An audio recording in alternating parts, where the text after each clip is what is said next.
জিবরিল বলে নবী কাউসার দেখবেননি। জিবরিল আমাকে কাউসার দেখাইতে নিয়েছে মেরাজ রজনীতে। আমি জিবরিলের সাথে কাউসারের বিল্ডিংয়ে গিয়েছি, দেখি বিশাল বড় তালা ঝুলন্ত আছে কাউসারের দরজায়, বিল্ডিংয়ের দরজায়। বললাম জিবরিল ওই তালার চাবি কি? জিবরিল কয় নবী ওই তালার চাবি হলো বিসমিল্লাহির রহমানির রহিম। বিসমিল্লাহ বলে ওই তালা খুলে যাবে। জিবরিল বিসমিল্লাহ বলেছে, তালা খুলে গেছে। নবী বলেন বিল্ডিংয়ের ভিতরে প্রবেশ করেছি, ভিন্ন ভিন্ন রঙের পানিগুলা নহর আসতেছি, একদিকে এক রং আরেক দিকে আরেক রং, ভিন্ন ভিন্ন রঙের পানির নহর আসিয়াম একত্র হন। এটা হলো কাউসার। নবী বলেন কাউসার দুধের চেয়ে সাদা, মধুর চেয়ে মিষ্টি হবে। জিবরিল এই কাউসার কাকে আমার আল্লাহ খাওয়াবে? জিবরিল বলে নবী দুনিয়ায় যারা সব কাজে বিসমিল্লাহ বলবে আমার আল্লাহ তাদেরকে কাউসার খাওয়াবে। বিসমিল্লাহ বলেননি সব কাজে? না বাম্পার লাগছে কোন কতক্ষণ? হ্যাঁ, মানুষ তো যদি কোনো কিছু পেয়ে পেলে শুরু করতেও নাই, শেষও আল্লাহর নাম নাই। শুরু তো বিসমিল্লাহ নাই, শেষ করে আলহামদুলিল্লাহ। খাবার খাইতে গেছে, দিকে বিসমিল্লাহ করে না শুরু বউরে কয় আজকে কয় জাত রাঁধছ, পাক করছ কয় জাত, খায় আর গালি দেয় লবণটি কম দিলে। 3 প্লেট খাইয়া উষ্টা দিয়া ফালায় কয় খাইতাম না, মানে খাইয়া ফেলাইছে। কতক্ষণ আছে কি না? এর কত হলো আমার ফেডও ঠিকঠাক, বউর ফিটও ঠিকঠাক, ঠিক কিনা? হ্যাঁ, গ্যাসা দেখায় পরে আলহামদুলিল্লাহ নাই, উষ্টা দিয়ে চলে যায়। এই জন্য আমরা মুসলমান, আমাদের শুরু শেষ আল্লাহর হুকুম অনুযায়ী চলবে, ঠিক কিনা বলে? অন্য বিধর্মীর মতন যেন আমাদের জীবন না শুরু হয়। হ্যাঁ, আমার প্রাণের বাবাজি জিবরিল আমিন বলে ওগো মায়ার নবী, যারা বিসমিল্লাহ বেশি বেশি করে করবে আমার আল্লাহ তাদেরকে কাউসার খাওয়াবে। নবী দুনিয়া বাবাজি মেরাজ থেকে আসিয়া নবী বারবার বিসমিল্লাহ পরে আর আল্লাহ গো আমাকে তুমি কাউসার থেকে বঞ্চিত করিও না। আল্লাহ জানিয়ে দিছে সূরা কাউসারে নবী আমি আল্লাহ আপনাকে কাউসারের মালিক বানাইছি। ইন্না কাল কাউসার, নবী আপনাকে আমি কাউসারের মালিক বানাই দিছি। আরো জোরে খা। নবী বলেন আমি রাসূলুল্লাহ কাউসার খাওয়াই দিব, ওমর ফারুক পাত্রতে কাউসার ভরে দিবে। কাউসারের পাত্র কতটা হবে? নবী বলেন আকাশের তারকা যতটা আছে কাউসারের পাত্র ততটা হবে। আকাশের তারা যেমন গণে শেষ করতে পারবা না, কাউসারের পাত্র গণে শেষ করতে পারবা না। উমর ইবনুল খাত্তাব হাসরের মাঠে কাউসার পাত্রের মধ্যে ভরে দিবি। হযরত আবু বকর কাউসারের পাত্র হাতে নিয়ে আমি রাসূলুল্লাহর হাত মুবারকের কানে দিয়ে দিবে, হাতে দিয়ে দিবে। আমি নূরে নবী নিজ হাতে আমার উম্মতকে কাউসার পান করায় দিব। আমার উম্মত যদি এক পেয়ালা কাউসার পান করতে পারে তার জীবনে কোনোদিন পানির পিপাসা হবে না। একটু চিল্লায় বলে সুবহানাল্লাহ।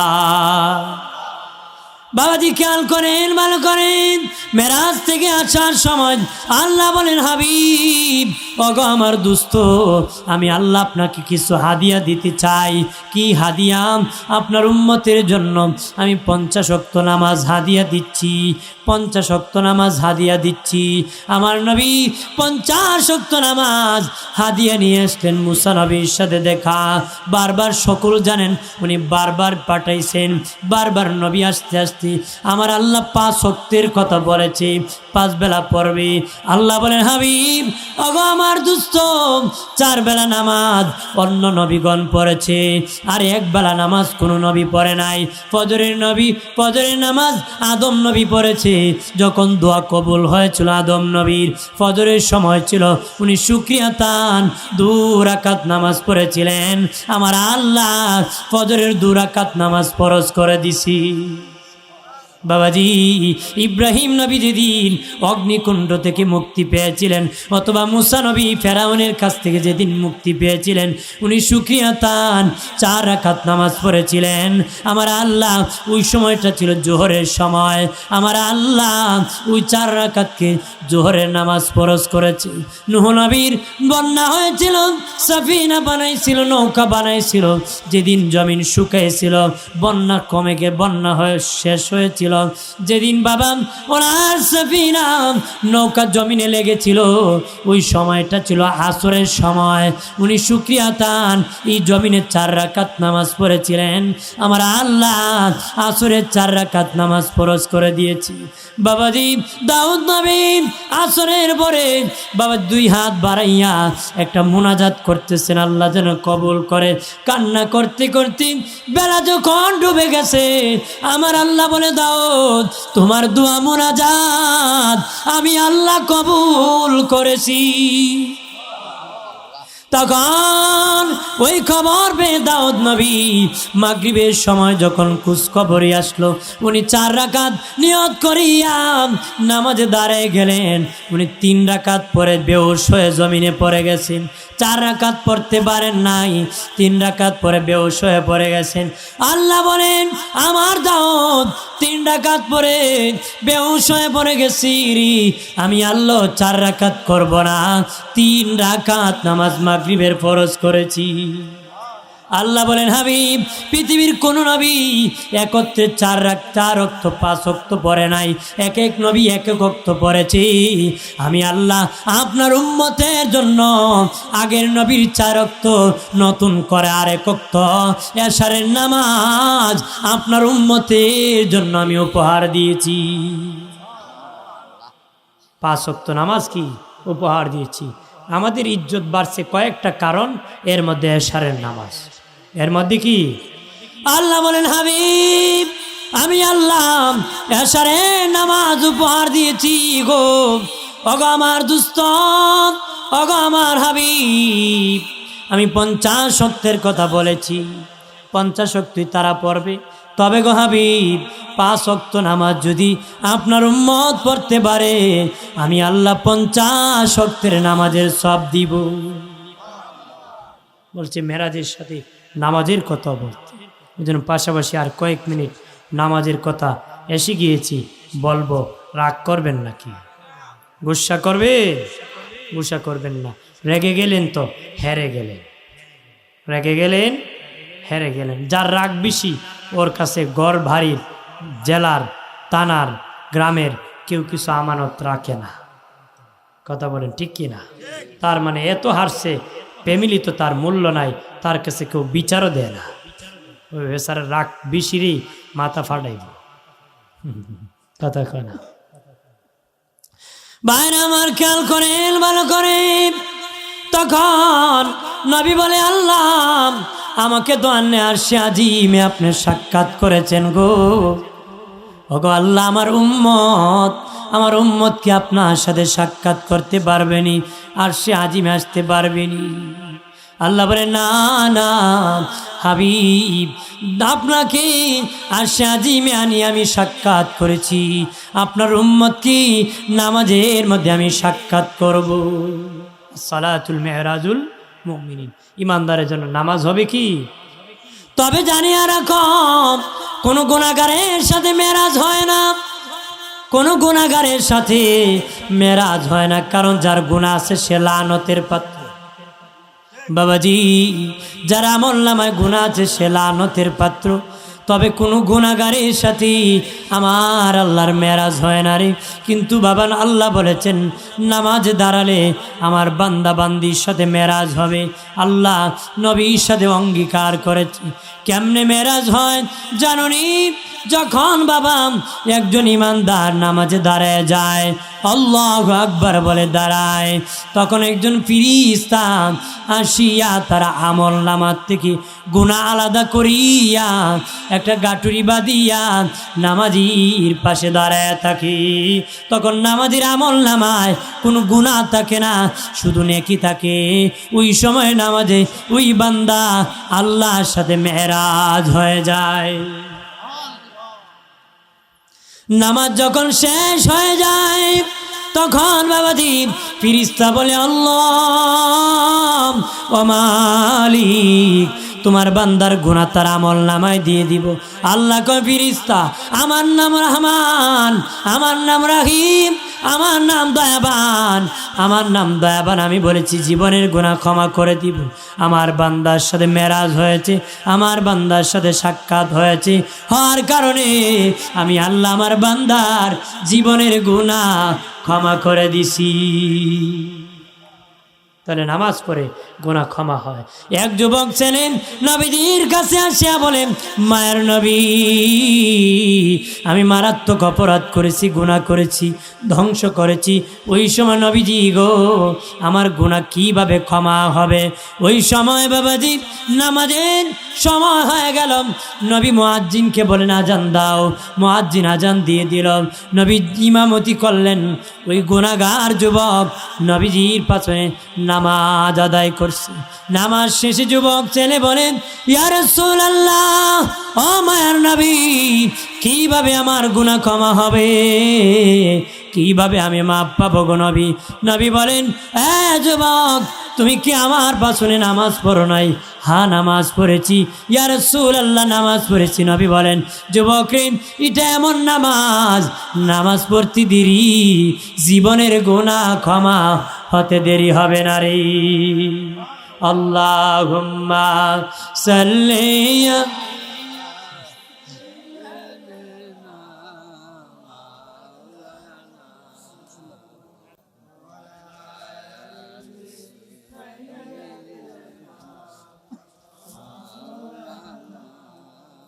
এ দরাতে সে নবী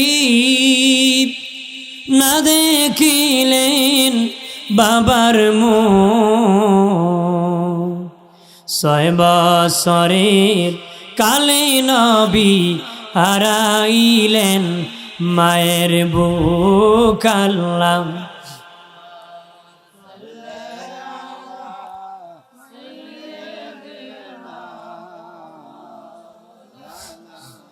বরকত হবে, মদিনার সাথে কালেকশন হবে। আওয়াজ করে বলো।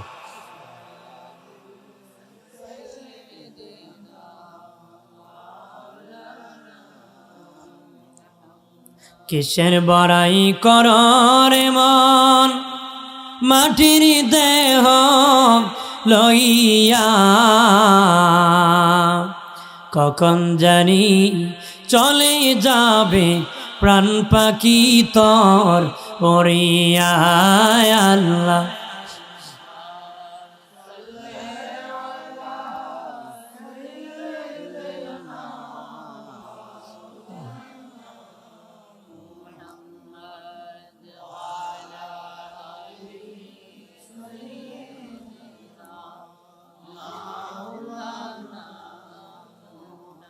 আমার প্রাণের বাবাজি, খেয়াল করেন, ভালো করে। ও বাবাজি, নবী বলেন, রে বাবা সাহাবীরাম, তোমাদের বাড়ির পাশে যদি কোনো একটা পানির নহর থাকে রে, দৈনিক 5 বার যদি তোমরা গোসল করো, তোমাদের দেহে কি কোনো আবর্জনা থাকবে নি? না না ইয়া রাসূলুল্লাহ, বালুর কোনো থাকবে না। নবী বলেন, রে বাবা সাহাবীরাম, তোমরা যদি 5 বেলা নামাজ পড়তে পারো রে, তোমাদের আমল নামায়ও কোনো গুনাহ থাকবে না রে। আমল নামায় কোনো গুনাহ। যারা নামাজ পড়বে বাবাজি, যারা নামাজ পড়বে, নামাজ প্রতিষ্ঠিত করবে, তারা 4 জন সাহাবীর সাথে জান্নাতে থাকবে। খুশি হইছেন না? তাহলে সুবহানাল্লাহর আওয়াজ তো খুশির আওয়াজ, এমন না কর না, সবাই কর। বাবাজি, যারা নামাজ পড়বে, নামাজ প্রতিষ্ঠিত করবে, তারা 4 জন সাহাবীর সাথে জান্নাতে থাকবে। যারা নামাজ পড়বে না, নামাজ প্রতিষ্ঠিত করবে না, তারা 4 জন কাফেরের সাথে জাহান্নামে থাকবে। মুসলমান হই, ইমানদার, নামাজ পড়ছে না, 4 জন কাফিরের সাথে জাহান্নামে থাকবে। 1 নম্বর, আল্লাহ নবীর বিদায়ের পরে প্রথম বাদশা হযরত আবু বকর সিদ্দিক রাদিয়াল্লাহু তাআলা আনহু। বাবাজি, আমাদের এই দুনিয়ার যত মুসলিম শাসক আছে, মুসলমান শাসক যারা বাদশা আছে, তোমরা যদি এই রাষ্ট্রের মধ্যে নিজে নামাজ পড়তে পারো, রাষ্ট্রের মধ্যে নামাজ প্রতিষ্ঠিত করতে পারো, রাষ্ট্রেতে নামাজ প্রতিষ্ঠিত করতে পারো, আবু বকর সিদ্দিকের মতন সাহাবী বাদশার সাথে জান্নাতে থাকবে। হযরত ওমর হলেন মন্ত্রী। এই দুনিয়ার যারা এমপি আছেন, মন্ত্রী আছে, ডিসি আছে, তারা যদি বাবা নিজে নামাজ পড়তে পারে, যারা ইমানদার নিজে নামাজ পড়তে পারে, তার সমাজে নামাজ প্রতিষ্ঠিত করতে পারে, উমর ইবনুল খাত্তাবের মতন মন্ত্রী সাহাবীর সাথে জান্নাতে যাবে। উসমান গনি হলেন ধনী। ও ধনীরা ভালো করে কানটা খুলে শুনে নাও, তোমরা ধনী হইয়া যদি নিজে নামাজ পড়তে পারো, পরিবারকে নামাজি বানাতে পারো, তোমার বাবা নামাজের দাওয়াত দিতে পারো, তোমার দায়িত্বশীলদেরকে, দায়িত্বে যাদের আছো তাদেরকে যদি নামাজি বানাতে পারো, ধনী, তোমার মতন ধনী উসমান গনি জিন্নুরাইন হলেন আল্লাহর নবীর সাহাবীদের মধ্যে ধনী। ওই ধনী সাহাবীর সাথে তোমরা জান্নাতের মেহমান হবারে। ধনী হইয়া উসমান গনির সাথে বেহেশতে যেতে গেলে নামাজ পড়তে হবে, নামাজ প্রতিষ্ঠিত করতে হবে।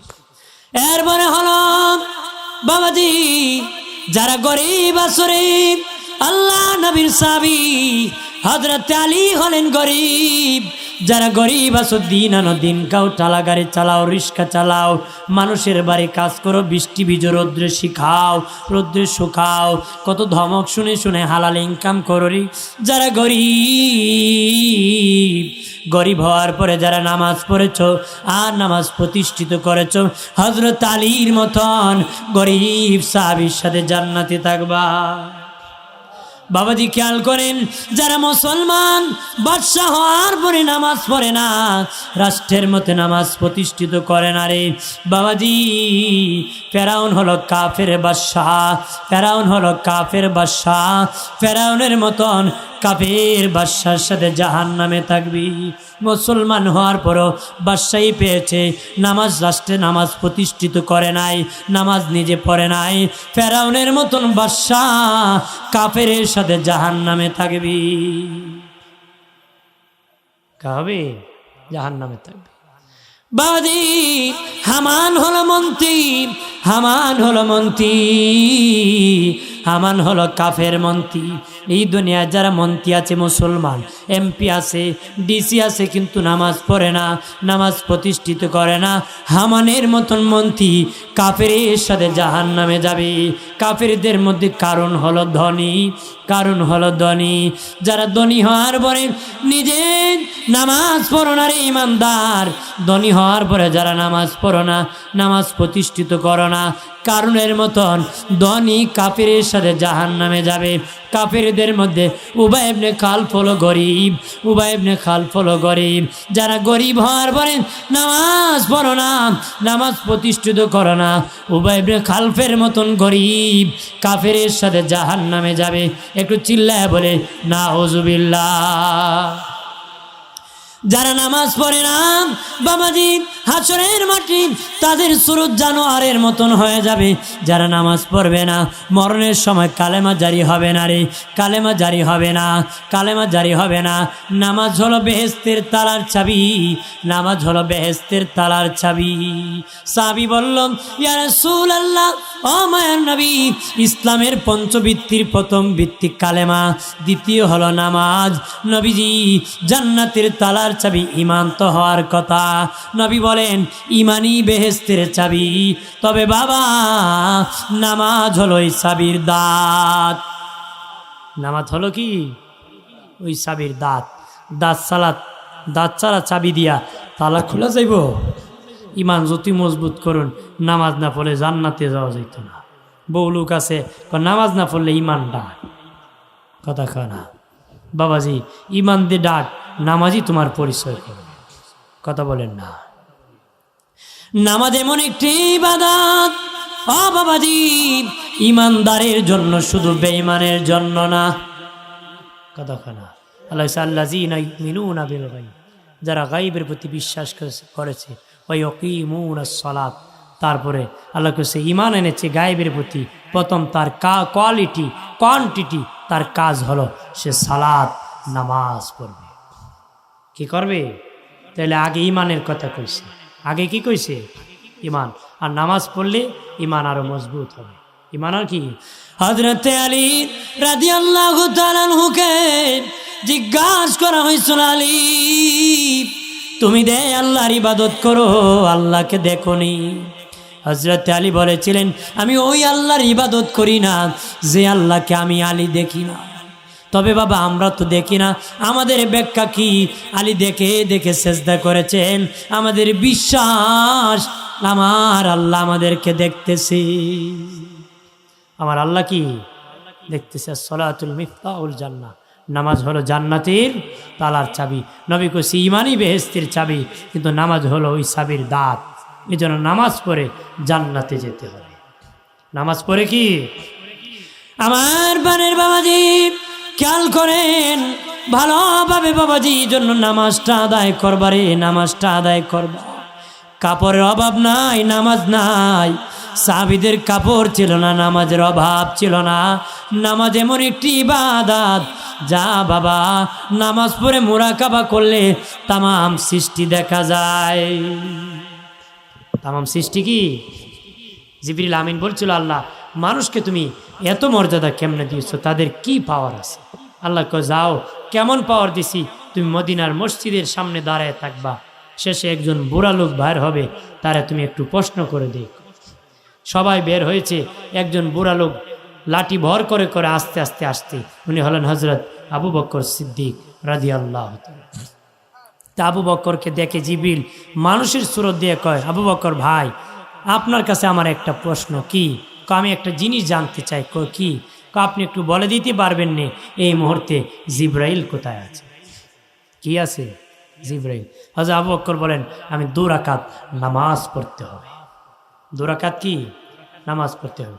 উনি 2 রাকাত নামাজ পড়ে মুরাকাবা করে উনি আয়েশা কয়, আমি মুরাকাবা করে আমি দেখছি নামাজ পড়ে, আমি সব আসমান দেখেছি, জিবরিলের গন্তব্যস্থল পর্যন্ত দেখছি, আল্লাহর 7 আসমান 7 জমিন দেখছি, কোথাও জিবরিলকে পাই নাই।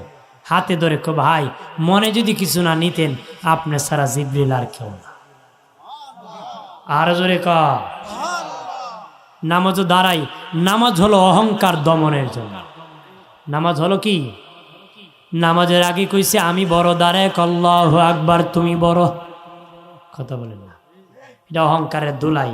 আগে কইছে আমার প্রশংসা, কন আলহামদুলিল্লাহ রাব্বিল আলামিন, আল্লাহ আমার না তোমার প্রশংসা। নামাজে কইছে আল্লাহু আকবার তুমি বড়, বাইরে কয় আমি বড়। এ হলো মুখে একটা, অন্তরে আর একটা মুনাফিক। আগে কইছে আল্লাহ তোমার প্রশংসা, বেরে কয় আমার প্রশংসা, মুনাফিক। কথা কন ঠিক কিনা বাবাজি? নামাজে আবার মন থাকে না, অনেক আছে না, খেতে জায়গা খামারে জায়গা। নামাজি 5 প্রকার। এক প্রকার নামাজি মাঝে মধ্যে পড়ে, মাঝে মধ্যে না। আরেক প্রকার আছে নিয়মিত পড়ে, মন থাকে না। আরেক প্রকার আছে মন আসে যায়। আরেক প্রকার আছে হুজুরি কালবে পড়ে। আরেক প্রকার আছে আল্লাহকে দেখে দেখে সেজদা করে। আপনারা কোন প্রকারে?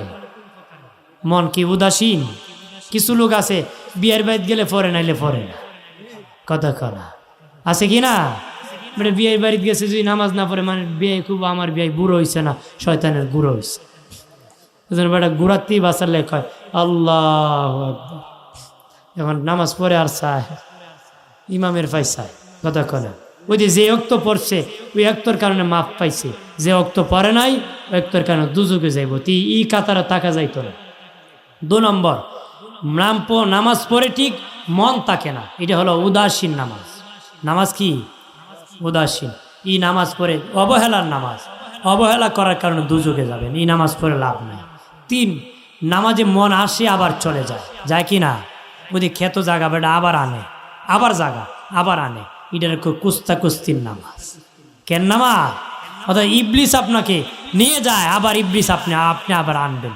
ইবলিস যখন আপনাকে নিয়ে যায় আপনার কোমর ভেঙে যায়, আপনি যখন আবার আনেন আপনি তার কোমর ভেঙে যান। নবী বলেন আমার উম্মতে চেষ্টা করছে যে মনটা নামাজে রাখি, চেষ্টা করার কারণে আল্লাহ তারে মাফ করে দেন না। নামাজও গিয়ে মন দিয়া দিবেন খেতে, ওটা কবরে না ইমাম করাকাত পড়ছে। ওই যে নোয়াখালীতে ঝগড়া লাগছিল এশারের সালাতের পর, কেউ কেউ ইমাম 4 রাকাত পড়ছে, কেউ কেউ 3 রাকাত পড়ছে। এক বেটা কয় না না আল্লাহর কসম 3 রাকাত পড়ছে। বেটা আমরা ঝগড়া লাগলি কসম তো কাটছি না, তুই কসম কাটলে কারণ আছে। বাজারে আমার দোকান 4টা, প্রতিদিন আমি এশার নামাজে দোকান বন্ধ করে এক এক রাকাতে এক এক দোকানের হিসাব করি। আজকে 3 দোকানের হিসাব করছি, আরেকটা বাকি ইমাম সাহেব সালাম ফিরে গেছে। আপনার কোন ইমানদারের নামাজ পড়বেন না দোকানদারে? কন্যা ইমানদারের পড়তে হবে, নামাজে মন রাখতে হবে। ওই যে আপনি চেষ্টা করছেন, ইবলিস তখন কয় হের সাথে কুস্তি ভাই আমার লাভ নেই, কারণ হেরে আল্লাহ মাফ করে দিব, কারণ হে যে কুস্তি লাগাইছে এর মাফ করে দেব। তখন ইবলিস চলে যাবে, তখন আপনি এক ধ্যানে হুজুরি কালবে নামাজ পড়তে পারবেন। আমাদের এই 4 নম্বর নামাজ, 5 নম্বরটা আমাদের না। 5 নম্বর হলো সালাতুল আম্বিয়া, নবীদের নামাজ। নবীরা আল্লাহকে দেখে দেখে সেজদা করতে। কথা কনা বাবাজি, শেষ কথা বলতেছি, দুনিয়ার মানুষ নাককে বাবা মর্যাদার প্রতীক মনে করে, কপালকে ভাগ্যের প্রতীক মনে করে, ঠিক কিনা? যদি বাবাজি ভাগ্য পরিবর্তন করতে চাও, ইজ্জত সম্মান বাড়াতে চাও, দৈনিক 5 বার কপাল আর নাক লাগায়া আমার আল্লাহকে সেজদা করো। রাজি আছি? ইজ্জত বাড়াবেন, সম্মান বাড়বে।